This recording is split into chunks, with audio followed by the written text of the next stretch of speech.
Bienvenidos. Retomamos el estudio del libro de Primera y Segunda de Pedro, adentrándonos en un comentario muy esencial que hace Pedro con respecto a comprender el real significado de la piedra viva. Dice que esa piedra ha sido desechada por los hombres, más escogida por Dios y preciosa. Y también esa piedra es comparada como un edificio espiritual, y esa piedra principal ha venido a ser la cabeza del ángulo y piedra de tropiezo que hace tropezar. Incluso, dice más, para lo cual también fueron destinados. Es desechada por los hombres, evidentemente, de la otra simiente. Sigo el mismo ejemplo que nos da Pedro. Cristo rechazado como Dios. Uno de los grandes motivos del odio y de la incomprensión y de la manifestación satánica de sus enemigos era que Cristo se manifestara como Hijo de Dios y como un Dios humano viviente, cosa que aún hoy causa escozor dentro de los no elegidos. Son muy pocos los que han internalizado al Cristo eterno, al Cristo preexistente, al Cristo creador de los cielos y la tierra, al Cristo que acompañó al pueblo de Israel en su travesía por el desierto. Y no se han atrevido muchos a hacer la comparación de Jehová con Cristo. Si hiciéramos el ejercicio comparativo solamente, nos daríamos cuenta inmediatamente quién es Jesucristo en el Antiguo Testamento. Primero, como creador, se nos dice que Jehová hizo los cielos y la tierra, el mar y todas las cosas que hay en ellos. Y sucede que los seguidores de Cristo y aquellos que han entregado el legado de conocimiento nos dicen de que Él es el creador de los cielos y la tierra, como lo agrega Juan, como lo agrega Pablo. Piedra angular, o sea, es la base. La piedra angular no está puesta a la altura del techo, es el cimiento principal, es la piedra base, la piedra que da el encuadre, es el elemento más necesario para la construcción, donde todo el edificio va quedando bien formado. Es una comparación de piedra y roca, donde también Pablo nos dice de que el pueblo de Israel, cuando tuvo su travesía a través de el desierto, en ese periodo de 40 años, todos sabemos que el que se presentó a Moisés fue Jehová. Y todos sabemos que el que acompañaba a Israel en la nube era Jehová. Pero Pablo nos da el secreto. Dice que la roca que los seguía a ellos era Cristo. No entender eso es gravitante en la elección espiritual e intelectual de los hijos de Dios. Y parece drástico, pero es evidente que de ello depende la verdadera percepción de a quien adoramos. No es lo mismo adorar a un Cristo enviado y recién nacido, cultura humana, que adorar a un Cristo divino, preexistente, creador divino. No es lo mismo, porque existe una línea planificada de poder, de sumisión, de entrega, de sacrificio. No es fácil para un Dios aceptar que le prepararan un cuerpo y venir a humillarse de la forma en que lo hizo. Es un acto de amor para sus escogidos y más aún ser expuesto a sus enemigos, que evidentemente lo hacían en una forma inconsciente, pero sí manipulados por sus verdaderos enemigos, que eran los ángeles caídos y Lucifer. Por eso nos da lo mismo no entender el anclaje y la profundidad del concepto de la piedra viva, este edificio en el cual somos también nosotros construidos. Han habido hombres como los fariseos que desecharon Cristo, no aceptando su preexistencia y su divinidad interior. Incluso aún hoy las religiones de Babilonia tropiezan en esto también, no aceptando que Cristo es Dios y que fue Dios y que es Jehová, y que es el yo soy eterno, el verbo divino encarnado. ¿Cómo pueden explicar que en el principio era el verbo y el verbo era con Dios y que todas las cosas fueron hechas por ese verbo y que ese verbo, ese yo soy eterno se hizo carne? ¿Cómo pueden explicarlo? Lisa y llanamente es porque están destinados a no aceptar eso. No pueden aceptar que Cristo es Dios antes de nacer y que es preexistente y que es el yo soy, el que soy eterno, que fue el que habló con Moisés, de la roca que acompañó al pueblo de Israel en el desierto. Él es el Creador, Jehová, Cristo, son la misma persona, y en esto tropiezan los hombres hoy y siempre. Esto nos hace, para los que comprendemos esto, un pueblo especial, como lo agrega en el versículo siguiente, un linaje escogido, un real sacerdocio, una nación santa, un pueblo adquirido por Dios, para que anunciemos las virtudes de aquel que os llamó de las tinieblas a la luz admirable. Nuestro Cristo tiene virtudes que los Cristos de Babilonia no tienen, es que siempre fue Dios, y que Él creó todo, y que Él expuso al hombre original al pecado junto con su mujer, y era justo que de la misma forma que exponemos a un niño inocente a un pozo de víboras, es justo que vayamos a rescatarlo, dando por superada la comprensión que da la lucha solamente con los espíritus que nos rodean y contra los deseos carnales que batallan en nuestra mente y que tanto daño nos han hecho a través del tiempo, haciendo de esto una guerra sin cuartel, absolutamente sanguinaria, despiadada, donde el campo de batalla es nuestra mente. De la misma forma Dios nos ha dado la libertad. ¿Qué libertad, dicen ustedes? La libertad de concepto. No buscar refugio en un templo hecho de manos humanas. La libertad de no buscar refugio en un líder espiritual de este mundo. La libertad de adorarle en cualquier lugar y en cualquier momento.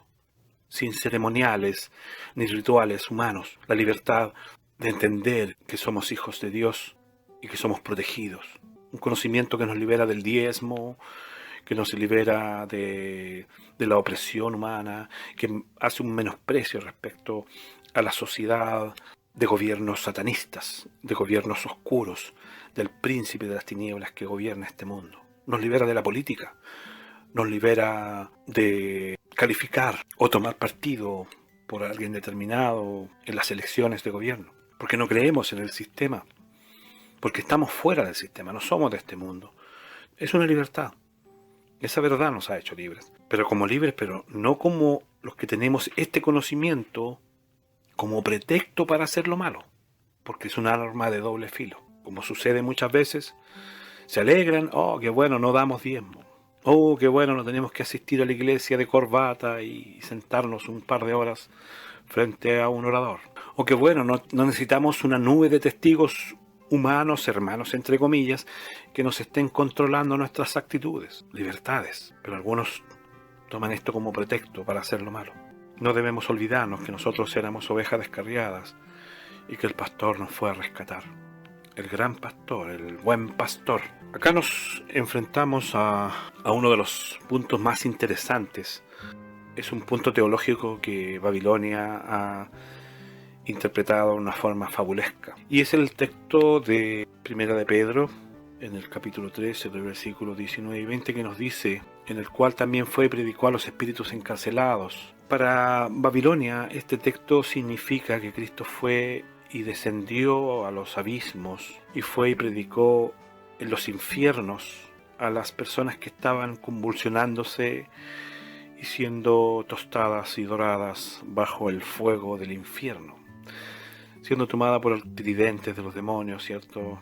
Y siendo zancochadas en ese fuego. Bueno, nada más lejos, la verdad. Más aún, Babilonia sitúa este acto al momento posterior a que Cristo fallece, y dicen que en el momento posterior a su muerte en la cruz, Él desciende a los lugares bajos a hacer esta labor. Existen dos teologías. Ya llegará el momento en que terminemos el estudio completo de la Biblia y llegaremos al punto de los resúmenes generales. Y dentro de los resúmenes generales veremos que hay doctrinas arraigadas dentro de Babilonia que son dogmáticas, y una de ellas es el infierno y el estado de los muertos, que es evidentemente un punto a discutir. Pero como les dirijo la palabra a aquellos que realmente tienen una comprensión distinta y no dogmática, Cristo predicó a los espíritus, ¿cierto?, encarcelados. Eso lo tenemos claro, lo dice el texto. La primera pregunta es, ¿qué espíritus? Bueno, el texto en el versículo 20 nos da la respuesta. Los que en otro tiempo desobedecieron. Y aquí tengo que contarles una pequeña historia de las ovejas nuevas, porque sucede que, incluso lo reconoce la Biblia, en la época previa a Noé, para ser específicos, en la época de Enoc, Los ángeles que estaban a cargo de vigilar esta cárcel, ya en los temas anteriores les he expresado de que esta es una cárcel estelar, y como cárcel estelar hay guardias. Y sucede que se dejó un grupo de ángeles para custodiar el planeta y cuidar a los ángeles caídos. Pero estos ángeles, en un acto de ociosidad y de decadencia y de desobediencia, observaron que las hijas de los hombres, las hijas de los seres humanos, eran mujeres muy bellas, muy atractivas, por lo que comenzaron a involucrarse, y aquí quiero dejar claro porque esto parece increíble para los dogmáticos babilónicos, que nos muestran a ángeles asexuados y ángeles prácticamente afeminados en algunas formas. La historia que les estoy relatando, estos apetecieron involucrarse con estas mujeres en la época de Enoc. De esta relación nació una casta muy particular de seres humanos híbridos, y estos ángeles cometieron el error de compartir ciertos secretos de la naturaleza que dieron origen a un cúmulo de efectos que podríamos llamar brujería, para solamente englobar los efectos de esto. Y cayeron algunas de estas mujeres que compartieron sus lechos con estos ángeles, aplicando estos conocimientos entregados por los ángeles, fueron puertas prácticamente a contactos con el satanismo y la magia negra. Distorsionó el sistema, más aún nacieron algunos gigantes, por lo que la maldad de los hombres empezó a aumentar. Ahora, esta historia la puedes leer en un libro que debería estar en el canon antiguo, y lo digo con todas las letras, debería estar en el canon antiguo, pero quizás Dios permitió que estuviese un poquitito al margen para que los buscadores en su intelecto lo integraran. Y es el libro de Enoc. Y él nos cuenta hace rato, en una escena muy impactante, él ve a estos ángeles llorando y clamando, y le solicitan a Enoc que él, como profeta de Dios, interceda ante Dios para que les perdone. Y esta es la razón por la cual Dios ordena que ese mundo debe terminarse en la época de Noé. Ahora, ¿por qué toda esta historia? Y ahí está la respuesta en el texto. Dice, vamos a responder 3 preguntas. ¿Qué espíritus? Bueno, los espíritus de los que en otro tiempo desobedecieron. ¿Ya? ¿Cuándo fue esto? El texto dice, cuando una vez esperaba con paciencia de Dios en los días de Noé, mientras preparaba el arca, en la cual pocas personas, es decir 8, fueron salvadas por el agua. Él está hablando de Cristo, pero de una forma preexistente. Nos está dando un secreto magnífico. Nos está diciendo de que ese Cristo que conocimos, que en el pasado fue un Dios, fue y predicó a los espíritus encarcelados. ¿Cuándo? ¿Cuándo? Dice, lo dice el 20. ¿Cuándo Noé esperaba el diluvio? Y lo confirma en segunda de Pedro. En la segunda epístola de Pedro, lo confirma bajo el mismo contexto. Y aquí ya nos dice que son ángeles. En segunda de Pedro, en capítulo 2, versículos 4 y 5 nos dice, porque si Dios no perdonó a los ángeles que pecaron, sino que arrojándolos al infierno, y que conste que infierno es lugares bajos de la tierra, abismos, los entregó a prisiones de oscuridad para ser reservados al juicio. Y aquí está la relación. Ángeles condenados y prisioneros. Y la relación era ¿cuándo?